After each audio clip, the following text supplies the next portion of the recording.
नमस्कार दोस्तों, हम आज के इस वीडियो में करवा चौथ के संपूर्ण कथा लेकर आए हैं। बहुत समय पहले की बात है। एक साहूकार के 7 बेटे और उनकी एक बहन करवा थी। सभी सातों भाई अपनी बहन करवा को बहुत प्यार करते थे और बहुत ज्यादा मान दुलार करते थे। यहाँ तक कि सबसे पहले अपनी बहन को खाना खिलाते, फिर स्वयं खाना खाते थे। एक दिन की बात है, करवा चौथ का व्रत आया और करवा अपने ससुराल से मायके आई हुई थी। शाम का समय हुआ तो सभी भाई खाना खाने बैठे हुए थे, तो अपनी बहन को खाना खाने के लिए आग्रह किए। तब उनकी बहन ने बताया कि आज उसका करवा चौथ का निर्जला व्रत है और वह चंद्रमा को अर्घ देने के पश्चात ही खाना खाएगी।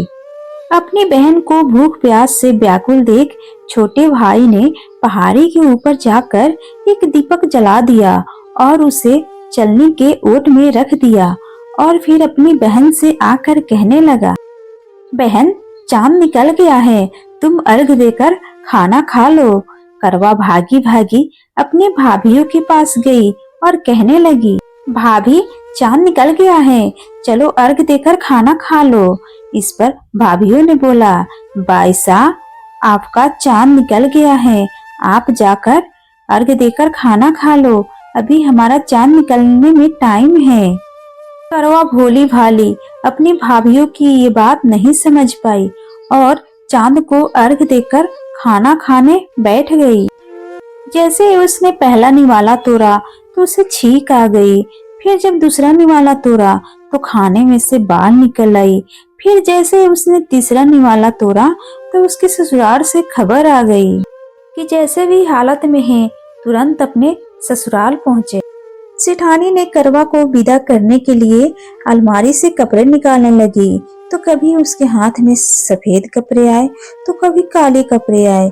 ये देखकर सेठानी काफी चिंतित हो गई और करवा से कहने लगी, रास्ते में जो कोई भी तुझे मिले उसका आशीर्वाद जरूर लेना, और जो कोई भी तुझे बूढ़ सुहागन होने का आशीर्वाद दे उसे अपने आंचल में गांठ बांध लेना। करवा अपनी माँ की बात सुनकर अपने ससुराल के लिए निकल गई। रास्ते में जो कोई भी उसे मिला वो सबसे आशीर्वाद लेती गई। कोई उसे आयुष्मान भव, सुखी रह, ये सब आशीर्वाद दिए, लेकिन कोई भी उसे बूढ़ सुहागन होने का आशीर्वाद नहीं दिया। करवा जैसे ही अपने ससुराल पहुंची तो आंगन में उसकी छोटी ननद खेल रही थी। करवा जैसे ही अपनी ननद के पैर छुए तो उसकी ननद ने आशीर्वाद दिया, खुश रहो, सुखी रहो, बूढ़ सुहागन हो, दूधो नहाओ, पूतो फलो। करवा ने अपनी ननद का आशीर्वाद सुनते ही अपने आंचल में गांठ बांध ली और वो जैसे ही अंदर गई तो उसने देखा घर के आंगन में उसके पति का शव रखा हुआ है। ये देखकर करवा रोने लगी, विलाप करने लगी और कहने लगी, मैं आपको कहीं नहीं जाने दूंगी, मैं आपको कहीं नहीं जाने दूंगी, मैं आपके साथ ही रहूंगी, मैं आपके साथ ही रहूंगी। जब किसी ने बात नहीं मानी उसकी तो कहने लगी, मैं भी इनके साथ चलूंगी। तो फिर सभी ने विचार किया और फिर करवा को भी उसके पति के साथ शमशान घाट ले जाने लगे। और जब अंतिम समय का समय आया तो करवा कहने लगी, मैं इन्हें नहीं जलाऊंगी, मैं इन्हें नहीं जलाने दूंगी।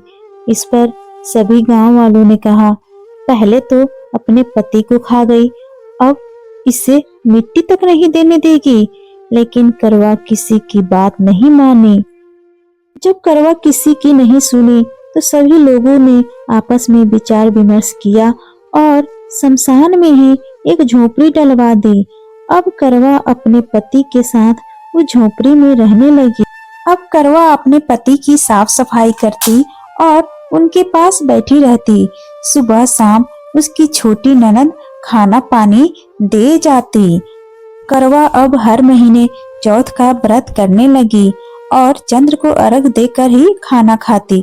जब व्रत खत्म हो जाता तो करवा माता प्रकट होकर कहती, करोले घरी बुखारी करोले, भाइयों की प्यारी करोले। तब करवा उनसे अपना सुहाग मांगने लगती।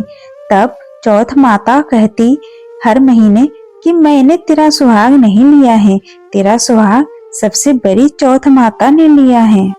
ऐसे करते करते फिर आश्विन की चौथ आई। तब करवा चौथ माता से बोली, हे माता, मैं 12 महीने से आपकी चौथ का व्रत कर रही हूँ, अब तो मेरे पति को वापस लौटा दीजिए। तब करवा से चौथ माता, तेरा सुहाग हम नहीं लौटा सकते, तुझसे कार्तिक की बड़ी चौथ माता नाराज है। अगर तू अपने पति की प्राण वापस चाहती है तो बड़ी चौथ माता के पैर पकड़ लेना और 16 श्रृंगार के सारा सामान तैयार रखना। ऐसा कह के चौथ माता अंतर ध्यान हो गई। जब कार्तिक की चौथ आई तो करवा ने अपनी ननद से श्रृंगार का सारा सामान मंगवाया। जब उसकी ननद ने जाकर करवा की सास से बोले तो करवा की सास बोली कि पागल हो गई है, जो मांगती है ले जाकर दे दो। करवा की छोटी ननद सारा सामान लाकर देती है। करवा चौथ करती है और चंद्र को अर्घ देती है। जैसे ही करवा चौथ करी तो चौथ माता उसके सामने प्रकट होकर बोली, करोले घरी बुखारी करोले, 7 भाइयों की प्यारी करोले, दिन में चांद उगाने वाली करोले। ये सुनते ही करवा चौथ माता के पैर पकड़ लेती है और कहती है, चौथ माता, मुझे मेरे पति का प्राण वापस दीजिए। तब चौथ माता कहने लगी, अरे तू तो भूखी है, 7 भाइयों की प्यारी है, तुझे भला पति का प्राण क्यों चाहिए? तब करवा कहने लगी, नहीं माता, मुझसे बहुत बड़ी भूल हो गई, मेरे पति का प्राण वापस लौटा दीजिए। मैं आपका पैर तब तक नहीं छोड़ूंगी जब तक आप मेरे पति का प्राण वापस नहीं लौटाएंगी। यह सुनकर चौथ माता करवा से सुहाग का एक एक सामान मांगने लगी और करवा एक एक सामान चौथ माता को लाकर दे दी। तब चौथ माता करवा से बोली, तुझे जरूर कोई व्रत करने की सारी विधि समझा के गया है। तब करवा कहने लगी, माता, मुझे तो हालात में सब कुछ समझा दिया है, बस आप मुझे मेरा सुहाग लौटा दें। तब चौथ माता ने अपनी आंखों से काजल निकाला, मांग से सिंदूर निकाली और उसे करवा में मिला दिया।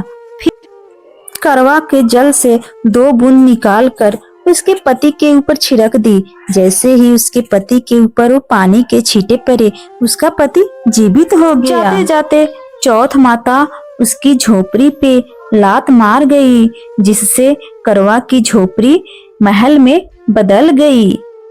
करवा के सब सुख आनंद हो गया। शाम को जब छोटी ननद भाभी के लिए खाना लेकर आई तो देखती है वहाँ झोपड़ी है ही नहीं, झोपड़ी की जगह एक बहुत बड़ा महल है। उधर करवा खिड़की से अपनी ननद के आने का प्रतीक्षा कर रही थी। जैसे ही अपनी ननद को देखी, करवा दौड़ी दौड़ी आई और कहने लगी, देखो बाईसा, आपके भाई जीवित हो गए, घर जाओ और माता से कहो कि हमें गाजे बाजे के साथ लेने आए। छोटी ननद दौड़ी दौड़ी गई और अपनी माँ से कहने लगी, माँ, भाई जीवित हो गया है। यह सुनकर उसकी माँ ने कहा, पहले तेरी भाभी का ही दिमाग खराब था, अब तेरा भी दिमाग खराब हो गया है। तब छोटी ननद ने बोला, नहीं माँ, मैंने खुद अपनी आंखों से भाई को देखा है। यह सुन माँ और बेटी दोनों गाजे बाजे के साथ अपने बहू के घर पहुंची। फिर करवा ने अपने सास के पैर छुए और कहने लगी, माँ, आपके बेटे जीवित हो गए। तब उसकी सास ने कहा, बहू, मेरा बेटा नहीं, तुम्हारा पति जीवित हुआ है। मैंने तो 1 साल पहले ही इसका अंतिम संस्कार कर दिया था, ये तो तेरे भाग्य से वापस आया है। हे करवा माता, जैसे पहले साहूकार के बेटी के साथ की, वैसा किसी के साथ मत करना और जैसे बाद में करवा के पति को लंबी उम्र दी, वैसे ही इस कथा को कहने, सुनने और हुंकार भरने वालों के पतियों को भी लंबी उम्र देना। आपकी महिमा अपरंपार है चौथ माता। दोस्तों, आपको ये कहानी अच्छी लगी हो तो हमें कमेंट में जरूर बताइएगा और हमारे चैनल को सब्सक्राइब भी कर लीजिएगा।